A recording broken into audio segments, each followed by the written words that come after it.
Muy buenas noches.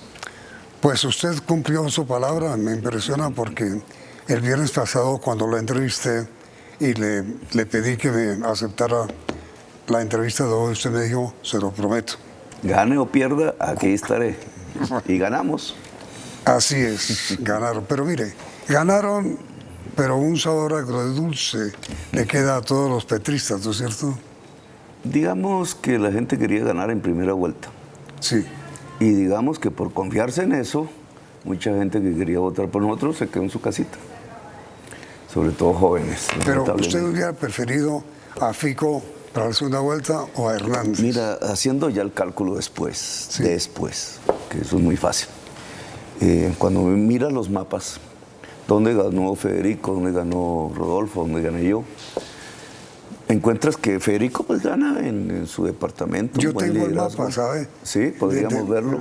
Miremos el mapa sobre cómo quedó finalmente, ahí está. Bien, entonces cuando miras ese mapa, la naranja soy yo. La naranja es usted. La naranja mecánico. El amarillo es... El púrpura es Federico Fico, y el amarillo Rodolfo. Federico es Cuando Antioquia. comparas, incluso lo he hecho por municipios, con la votación del no y del sí aquella vez del plebiscito por la paz. Te coincide. Es decir, el amarillo es donde ganó el no, incluido Antioquia. Y donde yo gano es donde ganó el sí. Entonces, eso tiene una importancia. Quiere decir que el electorado que fue mayoritario por el no, votó por Rodolfo. Eso se llama uribismo duro. Más Antioquia, que es el único departamento que por el liderazgo de Federico gana es Federico, que también ganó el no. Donde votan por el sí, ganó yo. El Caribe, las dos costas y Bogotá. Pero perdóname una cosa, doctor Petro, mire. Si Álvaro Uribe fue para la opinión pública, por lo menos en su primer gobierno, el gran salvador de la patria, Sí. ¿por qué razón hoy ser uribista es un karma? Porque depende de dónde se hagan las encuestas. Si se hacen... ¿Qué creo yo que pasó? Hubo como una especie de división. Entonces el voto uribista se fue con Rodolfo, lo vio como parecido a Uribe, llamémoslo así. Aparentemente. Sí, aparentemente parecido a Uribe. Y Fico se quedó, fue con las maquinarias que organizó Duque, que era el Partido Conservador, se llevó el Partido Liberal, el Pedazos de Cambio Radical, Char, bueno, todos estos grupos, y su liderazgo propio en Antioquia. Entonces, eso es lo que fue Federico, 5 millones. No, pero mi pregunta es por qué el país, no el país, un sector de la opinión le volteó la espalda al presidente Uribe, que en un momento dado fue el salvador de esta nación, tanto pues que fue reelegido. Porque ese país se dio cuenta que esa salvación fue con 6.402 jovencitos muertos por balas oficiales, que la seguridad no fue tal. Ahora, sin embargo, no significa que se acabaron. Ahí se expresaron. Lo que pasa es que Federico, creyendo que Uribe le iba a quitar votos, trató de aislarse, digamos, de Uribe, pero físicamente, porque él es de Uribe. Y el otro, sin decirlo, con su talante, te doy en la cara no sé qué, sí sé cuándo, pues le pareció a la base uribista que era el hombre que podía reemplazar a Uribe y votó por él. Pero mire, doctor Petro, no hay ninguna duda de que Álvaro Uribe en su primera presidencia fue un gran caudillo, y es un gran caudillo nacional, eso no lo discute nadie. Lo que yo mismo no entiendo, y quiero conocer su opinión, es por qué un caudillo como Álvaro Uribe, en el día de hoy, lo primero que dice usted, que es uno de los dos hombres que aspira a la presidencia, es contra Uribe, y lo primero que dice Hernández es que él no es uribista. Entonces, ¿por qué razón? Como Federico. Sí, pero digo, ¿por qué razón ahora es bueno decir que es antiuribista? Si es que Uribe salvó a esta nación en su momento. Porque la salvó y la hundió. Digamos, si usted mira desde la perspectiva de la FARC, entonces sí, claro, digamos, frenó a la FARC. No digamos que la destruyó, porque al final fue Santos quien destruyó la FARC. pero frenó, y en ese momento la mayoría de la sociedad de ese entonces pues veía eso como una salvación por las circunstancias que se vivían, que eran reales. Pero al cabo de los años, ya sin FARC real, sin FARC guerrillera, entonces aparecen los problemas del país, que estaban, no era que no estuvieran, estaban, pero como por debajo de la mesa. Ahora están por encima. ¿Qué hay por encima? El hambre. ¿Qué hay por encima? La desesperanza juvenil. ¿Qué hay por encima? La pobreza, la desigualdad. Eso es lo que está por encima. Ahora, mire, entonces... Ya estalló, hace un año ya estalló. Le preguntaba esto le preguntaba eso por lo siguiente. Gustavo Petro obtuvo 8,5 millones Sí. de votos, lo que jamás, desde la Constitución del 91, en una primera vuelta nadie había obtenido. Eso es así. Pero, como en la segunda vuelta usted obtuvo más o menos eso, 8,y pico millones de votos. Lo que he oído que la opinión pública dice es: ¿de dónde saca Gustavo Petro más votos para esta segunda vuelta, si parecería agotado con sus 8,5 millones? Mira, primero, de los que querían votar por mí no votaron. ¿Por qué razón no votaron? Porque creyeron que ya ganábamos, que eso ya era, digamos así, resuelto por problemas de transporte. ¿Por abstención, mejor dicho? No votaron porque creyeron que ya la victoria estaba. ¿En primera vuelta? Sí. También una estrategia de no dejar que fluyera el transporte en las zonas que sabían que eran de mayoría mía. Ahí hubo un problema central que tiene que ver ya con estas maneras de hacer campaña en Colombia. No hubo transporte. En tercer lugar, en algunas partes, violencia. Pero en total, según los análisis que hemos hecho de Big Data, un 20% del electorado nuestro se quedó quieto, sobre todo juvenil. Se quedó quieto, pensando que la victoria ya estaba cantada. Eso obviamente tiene consecuencias, pero ahí están. También hay una parte del electorado que dijo: preferimos a Rodolfo que a Federico, porque Federico es el uribista. Entonces vamos a ayudar a que el no uribista suba. Los datos muestran que el voto uribista era con Rodolfo, no con Federico. Digamos, y hay un sector del electorado no despreciable, más o menos 1.200.000 votos, que no votó ni por mí, ni por Federico, ni por Rodolfo, y que están ahí. Entonces, si usted suma todo eso, pero existe la posibilidad, ¿no? Yo sé que uno aquí no puede, como un mago, decir va a pasar, sino existe una alta probabilidad de conseguir 1,5 millones de votos más, que es lo que necesitamos. Nosotros, digamos, con 1,5 millones de votos más, ganamos la presidencia. Ahora, mire, el señor Rodolfo hoy necesita 4 millones de votos más. Quizás poco más, a él le queda más difícil. Hay un poco de gente que se ha puesto muy fácilmente a sumar matemáticas como si las elecciones fuesen así de fáciles. Que entonces se suma este con este y ya, ganó. Eso lo hicieron algunos en el primer día. Eso no es así. Las elecciones no son así. Arrancó de nuevo. Él tiene el esfuerzo de conseguirse 4 millones más y conservar los que tiene. Yo tengo la necesidad de conservar lo que conseguí y conseguirme 1,5 millones más. Ahora mire, doctor Petro, después de comerciales, respóndame esta pregunta: ¿por qué en algunos sectores importantes de opinión usted mete tanto miedo después de comerciales?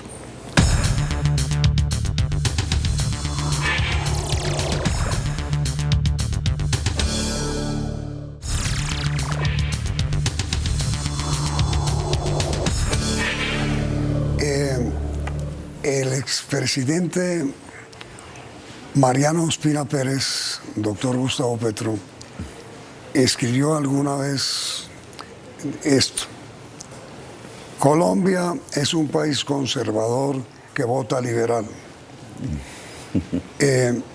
Yo le pregunto a usted esto ahora: ¿por qué razón la gente en algunos sectores, advierto, le tiene a usted temor si es elegido presidente?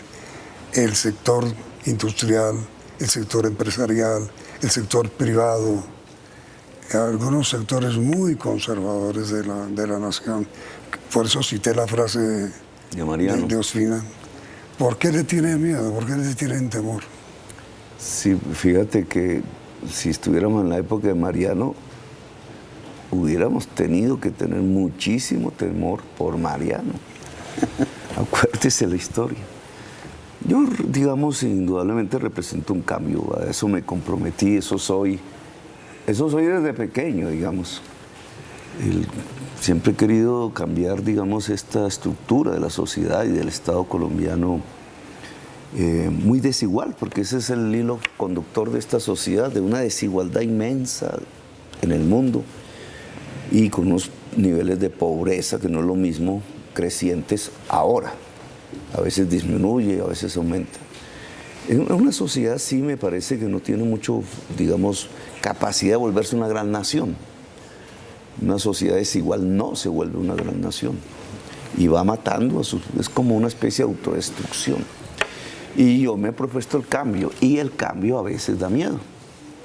En general el cambio da miedo y es más fácil conservar lo que hay, en general, en toda organización humana, en cualquier parte del mundo. Hay unos momentos en que una sociedad llega a ciertos episodios de la historia en donde le toca cambiar, se vuelve necesario cambiar. Hoy tenemos una oportunidad, eso no se va a repetir cada año, eso no es como un campeonato de fútbol, eso no es una moda, es un momento específico que llega al cabo de unas décadas. Ya no será para mí si se pasa este momento, ya algún joven hoy de pronto, una joven a lo mejor lo podrá hacer, pero este es un momento para aprovechar. Es un momento en donde la mayoría de la sociedad quiere cambiar. Sí, pero a ver. Ese es el tema fundamental. Pero a ver, mira. Quiere cambiar porque se agotó lo que venía. Pero mire, a ver. Ahora, ¿por qué me tienen miedo? Entonces, hay sectores de la sociedad que han sido privilegiados por las cosas como están. Obviamente ellos no están apostando a que yo gane. Pues ahí tienes al señor Uribe tratando muy astutamente. Ese señor es inteligente en estas materias porque va apostando la manera durante estos 7 meses, a pesar de su debilidad política, de ver cómo impide que Petro llegue a la presidencia. Hay sectores de la sociedad engañados, ¿cierto? Hay personas que piensan de verdad que es que les voy a expropiar su casita, que taxistas que creen que les voy a quitar su taxi. Hay personas religiosas que creen que yo voy a prohibir leer la Biblia. Hay personas que creen que, como hablé del cambio climático y todas esas cosas de la transición energética, entonces al otro día no va a haber gasolina para el camión, diésel. Y entonces creen que se van a quedar sin trabajo. Y así se construye, eso con ayuda de la otra campaña, un mundo que empieza a decir no, ¿cierto? Que dice no. Evidentemente, el sector privado de Colombia le tiene miedo, eso no se puede negar, porque temen expropiación, porque temen nacionalización. Como usted ha dicho, yo con eso no lo voy a hacer. Hay quienes nos creen a usted mesiánico, ególatra. Como el Mesías. Sí, ególatra, egoísta. Mesiánica es la palabra, mesiánico es la palabra que más oigo de quienes no lo quieren abierto. Sí, sí. Que yo lo he escuchado, que es difícil porque es como si yo fuese el Salvador, sería como en la religión, ¿cierto? Que usted lo cree, viene la palabra no es que lo Mesías. sea, sino que lo cree. No, Sí, nosotros hemos estudiado, nosotros es una historia, ¿no? Un colectivo, por eso lo pongo en Sí, plural. pero digo, no es que la gente crea que usted se cree mesiánico, sino que lo llaman a usted mesiánico. Sí, me llaman porque estamos proponiendo soluciones. Es triste. Es triste. Ese es uno de los problemas de las campañas electorales. No esta, muchas. Y es que las campañas electorales son pasiones, que es lo que nos ha llevado al sectarismo y a matarnos. Sí, Y yo siempre las encaro es con razones. Y debo combinar pasiones con razones porque si no me estrello.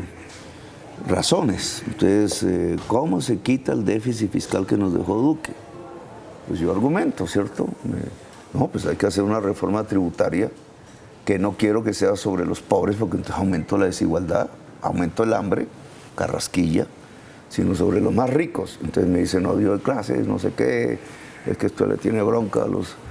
Y los de allá pues obviamente no me quieren porque no quieren pagar impuestos, pero deben pagar impuestos si queremos una sociedad sostenible.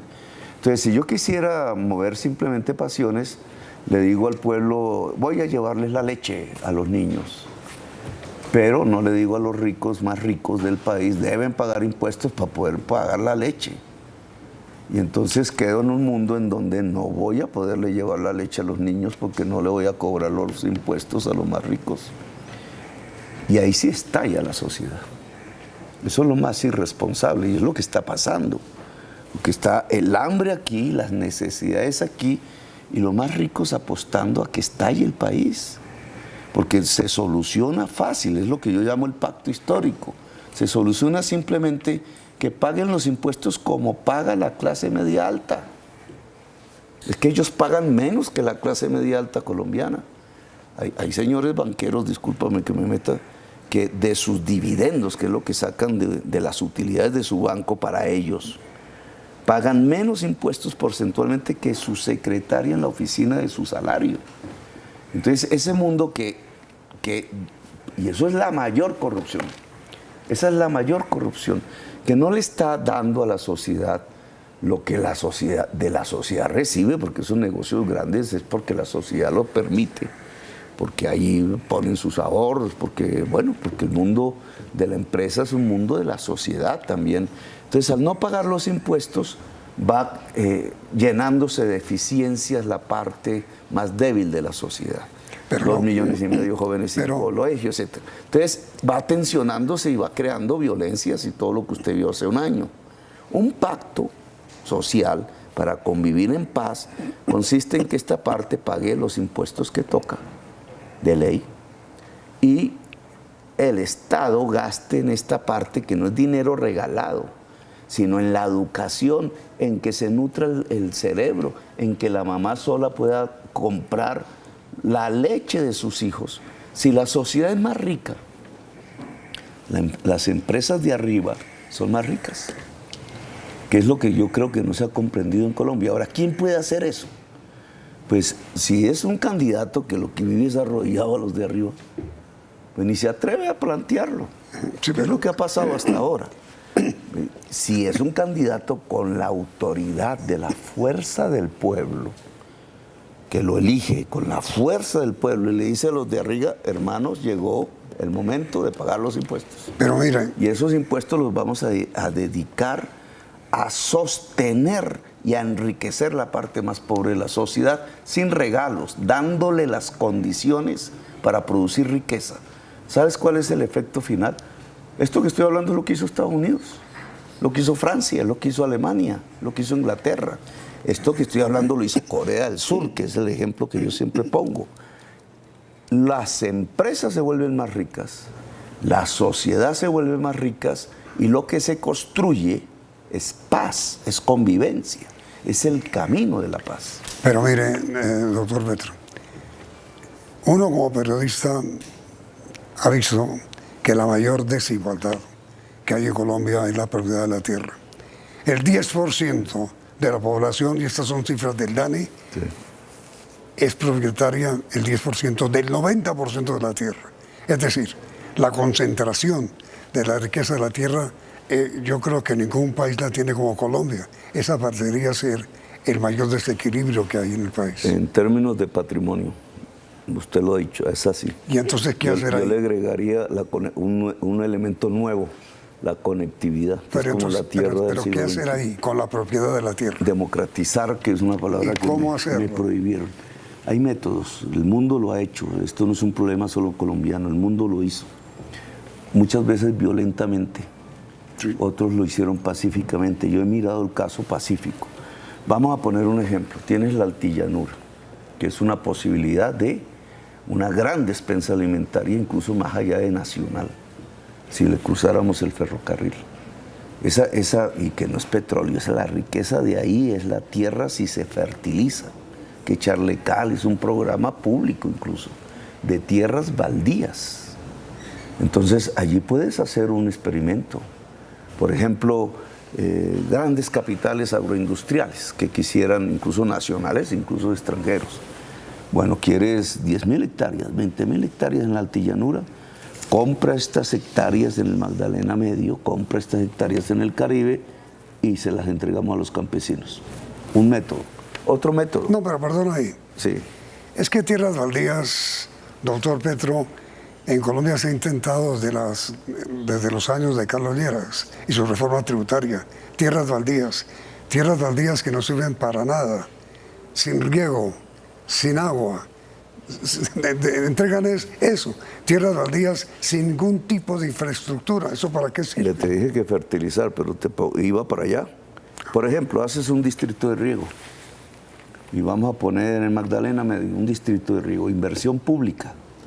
Ahí hay unos poseedores de la tierra y grandes, porque no hay campesinos en el Magdalena Medio realmente. Los sacaron. Entonces haces un distrito de riego y esa tierra se vuelve altamente productiva. Como tienen que pagar el impuesto por una obra pública, como cualquier ciudadano en una ciudad, de valorización, entonces no pagan dinero, pagan en tierra. Entonces un pedazo de esa tierra es la parte del pago que recibe el Estado por haber hecho la obra pública del distrito de riego. Esa tierra es más productiva. Si se la das a los campesinos, ya democratizaste. Pero y todos ganan. No estamos hablando de expropiación. No, porque todos ganan. Es un método, el método japonés es que le compraban la tierra con bonos del Estado y ganaban intereses del bono. Las sociedades han construido mecanismos pacíficos para que la gente pueda acceder a la tierra. Pero sin expropiación. Sin expropiación. Entonces, digamos, el primer gran proyecto, o uno de los primeros que usted presentaría, si es elegido presidente, es una reforma agraria. Y es el acuerdo, es el punto 1 del acuerdo de paz, acuérdese. O sea, eso ya está firmado por el Estado. Está firmado el acuerdo, pero no está ejecutado. Pero no, pues lo hicieron trizar la paz y mira las consecuencias. Es decir, lo primero que haría, de las primeras cosas que haría si elegido presidente, es aplicar el punto 1 del acuerdo de paz que firmaron Santos y las FARC. Ese es un proceso largo, ¿no? Eso no es de la noche a la mañana, pero sí comenzamos. Y no va a ser ni con violencia ni con expropiación. Es una reforma agraria. ¿Para qué Colombia necesita una reforma agraria? Uno, para que no haya hambre. Para que no haya hambre. Si nuestros alimentos se producen en abundancia y de manera barata, que implica aumentar la productividad, nuestros niños no sufren de hambre, que eso es un objetivo primero. Y dos... Pero mire, doctor Gustavo, perdóneme que lo interrumpa así bruscamente, pero es que me acaba de llegar la encuesta primera encuesta sobre qué pasará en la segunda vuelta, según el Centro Nacional de Consultoría. A esa encuestadora hay que reconocerle que acertó, la única que acertó en la ubicación de los tres primeros del resultado de ayer.